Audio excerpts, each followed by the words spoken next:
This channel is sponsored by Ritorto Family Books. Check out the books written by your host, Marc Ritorto, and his daughter, Christina Ritorto, at www.ritortofamilybooks.com. During World War II, I was in prison in a Nazi camp. I died there, or so I thought. Instead, I became a creature of the dark world. Now I fight to protect my daughter. I am Marcus the Vampire. The book is now available at Amazon and BarnesandNoble.com and RitortoFamilyBooks.com. Hi, everyone. Today I got a special guest, Jeff LeBlanc, all the way from Georgia, right? Yes, sir. And today we're going to talk about the making of Marcus the Vampire, the audiobook. Awesome. How you doing today, man? Doing great, man. Doing great. Glad to be here. Yeah. So, for those listening to this is going to be on the Mark the Shark podcast. For those watching this, it will be on the Ritorto Family Books YouTube video. And today is going to be about me and Jeff. In the book. No, I am Marcus. instead of promoting other people's products and stuff like that, or which we'll have Jeff on a separate review for that, so he can talk about a little bit more what he does. But today we're just going to talk about the audiobook. For those of you who don't know, I've written 2 books. The first one was called The Cabal Saga Begins, which was an action thriller suspense novel. And the second book I wrote had to do with Marcus the Vampire. Yes. Which is more obviously a fictional vampire horror story type.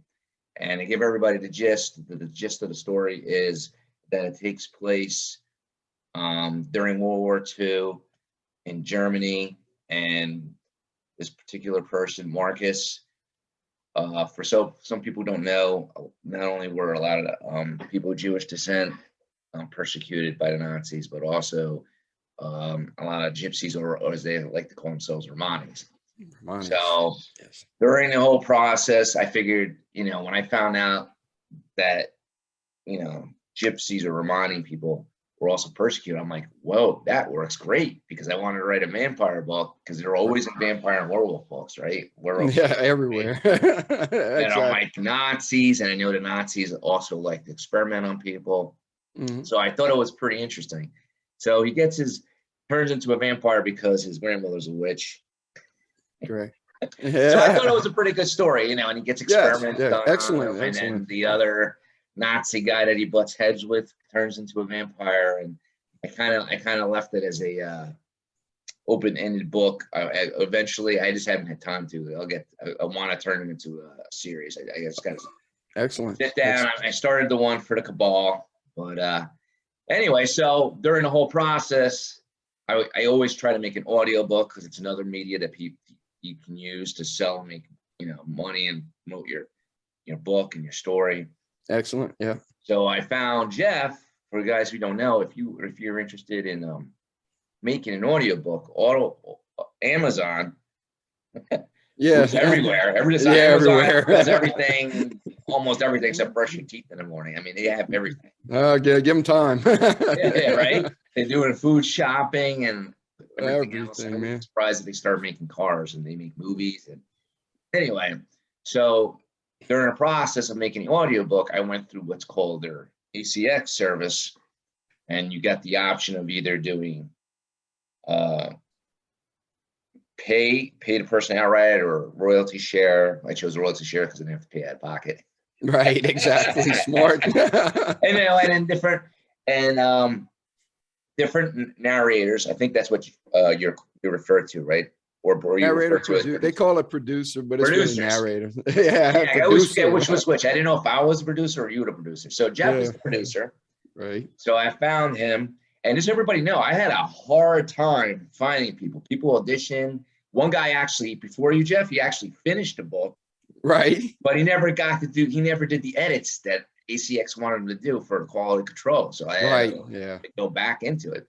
So And now it takes let's time. get it. Yeah. And Jeff just recently finished a book, I would say like in July, I think it was. Yes, sir.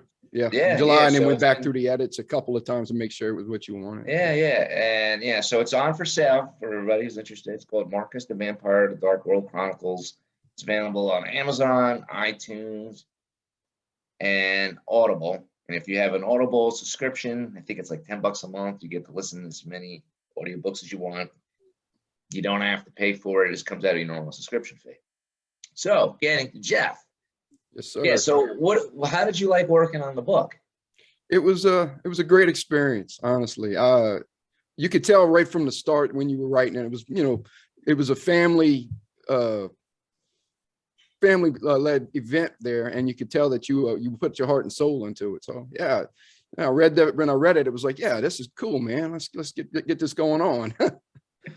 Yeah. I always liked vampire shows like Vampire Diaries and stuff like Right. that. Yeah, exactly. Yeah. Teen Yeah. werewolf shows. So yeah, Yeah. so you read the book, and then like what made you decide to say, all right, I wanna do this book? The pacing of it, the way you had drawn out the characters and all that, and you can obviously tell early on in your writing that you were bringing something different.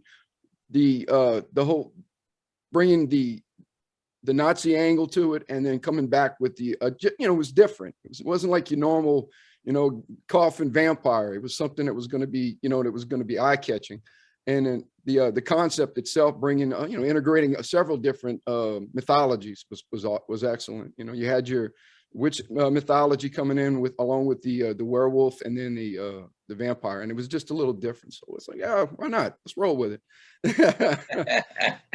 That's good. That's good. Now, did you have a hard time making the audiobook? Because I know I don't know if you had to buy like special equipment. No, well, I do narrate, as you know, I do narrations for a lot of horror classics. So I already had the equipment, and the ACX I knew was they have their standards. So you have to meet their standards when you're recording. So for me, there was places where I wanted to emphasize more, and bring more, bring more emotion. And sometimes it doesn't work on the recording. So yeah, you have to go back and kind of tone it down a little bit, for ACX. Yeah. The only like I said, it was a great experience. The music side of it, I like to bring a lot of music and integrate, and you can't really do that too much with ACX right not now in the current media.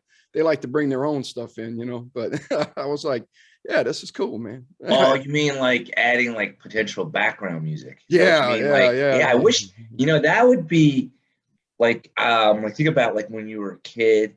Yeah, man. And they had, I don't know how old you are, but when I was a kid, I used to get like those little 45 records that would come with the book, and you would like listen to it. I guess that was like that's what I'm doing now. Yeah, that's what I do now. I take the music and integrate it into the story and all, and I just started using animation. Yeah, man. Oh yeah, we're definitely gonna have to talk about that. Yeah, man. After this. Yeah, that's interesting though. Yeah.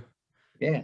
So are you like, so I'm like very happy with the book. Were you happy with the way it came out? Yes. I was. I thought it was the timing, the pacing. It's always when you're doing your integration of each of the episodes, which that was one of the things that you had your titles in that they when we were writing it, I was going along and putting the titles of the book, and for whatever reason they didn't like the titles in there, so I had to go and take titles out, and then it worked out fine. But I thought that was the each episode, and all that. The British stuff, you know how it is. You're getting into the British accents toward the end. Yeah, those were fun. Yeah. Yeah, I gotta admit, like, for the guys who don't know, like, the different characters, they come from different parts of Europe. You got like the German people, obviously, because there's Nazis. You got the Romani people who have like, I imagine they would have like a Transylvanian accent. Yes. Then there are people from London, right? Right. London, French, some French women in there. You had to throw. I was sitting there like, okay. Those took a little bit more time to go back and review. And I'm like picturing like some like hot French some French in the book, you know. Yeah, yeah. Yeah, so for guys who don't know, like a lot of the character names in there, they're like for the Nazis, those Nazi characters, especially the doctor, he actually lived. Dr. Hein. I don't remember if the general was actually a general. I think he might have been real. Right. Yeah. I don't remember the name of the characters. I just remember Friedrich. Dr. Death. But he actually existed. I forget the guy's the actual name off the top of my head. Yeah, but that's where I got the name from. One. Yeah. there was him, Dr. Death, and there was another one called Angel Death. Right. So if you do your research and whatchamacallit, and then the other characters, they're real. Like, you know, Marcus would be me. Right, of course. Eric would be the werewolf, of course. Yeah, Eric is I don't know if he'll ever listen to this, but it's like one of my best friends from college. So, like, you know, in a story, the character is like a ladies' man, right? Well, so was my friend. He was like a ladies' man. Okay, yeah. So, right? You know, a lot of girls. And then, you know, I actually have a daughter named Christina, you know. Okay. And then Felicia, that's actually my grandmother's. Oh, wow. She really was a bruiser. Yeah, so I'm trying to think if there was anybody. My wife is, yeah. Yeah, oh, yeah. That's the interesting. I won't spiel what happens in the book. Yeah. But yeah, so it was kind of interesting because I'm trying to remember, like, I wrote it because I was like, I don't know, for people who follow me, you know, whatever, you know, I'm into martial arts. So I was like, right. Yeah, you added that in there. I was really laid up. I'm still laid up. I just work out occasionally. I had a very bad foot injury. Yeah. I had a very bad hand injury.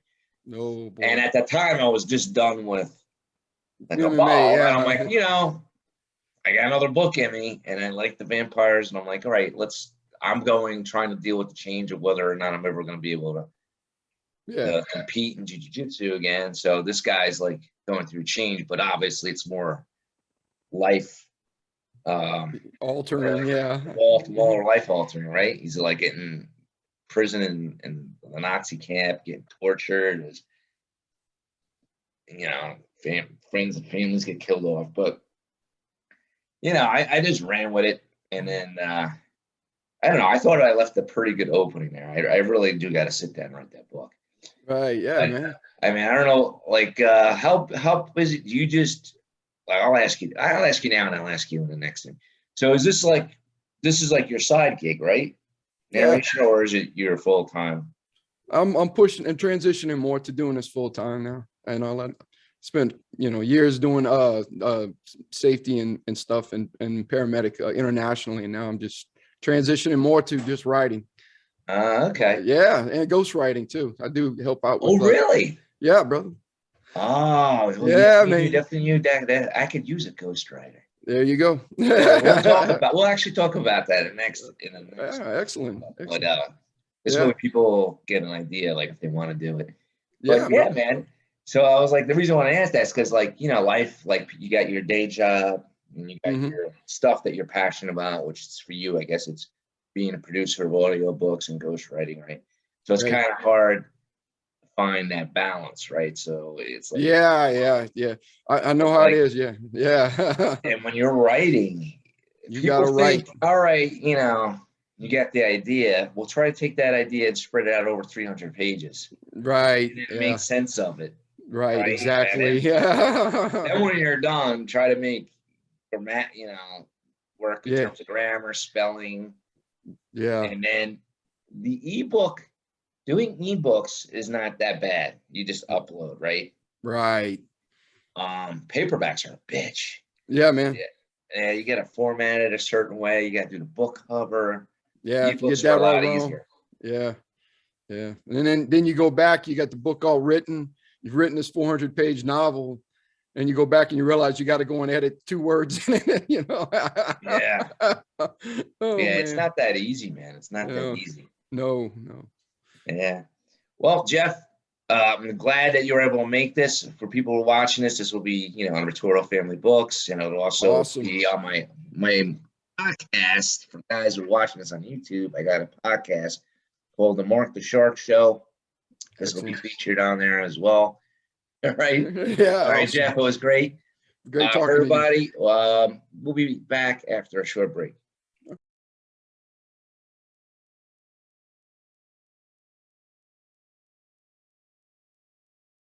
During World War II, I was in prison in a Nazi camp.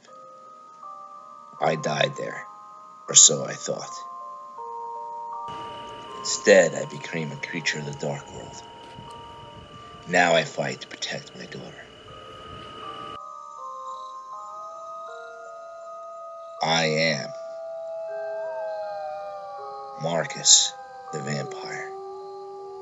The book is now available at Amazon and BarnesandNoble.com and RitortoFamilyBooks.com.